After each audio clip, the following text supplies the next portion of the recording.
दो तरह के चुनाव होते हैं, एक तो जिसको हम नॉर्मल रूटीन चुनाव कहते हैं, जहां जाति, समीकरण, कैंडिडेट, उसकी जात, ये वो सब फैक्टर प्ले करते हैं, और उसी से क्योंकि वहां बेसिक संतुलन बना होता है और इन छोटी छोटी चीजों से वो 1.5 सूत नीचे 2 सूत ऊपर जाता है और चुनाव उससे तय होता है।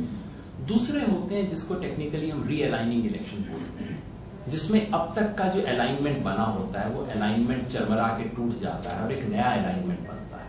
जैसे 1977 का चुनाव था, जैसे आंध्र प्रदेश में 83 का चुनाव था, जैसे 89 का चुनाव, कई बार हरियाणा में 1987 का चुनाव था, कई चुनाव होते हैं। जो दिल्ली में होने जा रहा है वो दिल्ली के इतिहास का पहला रीअलाइनिंग इलेक्शन होने जा रहा है।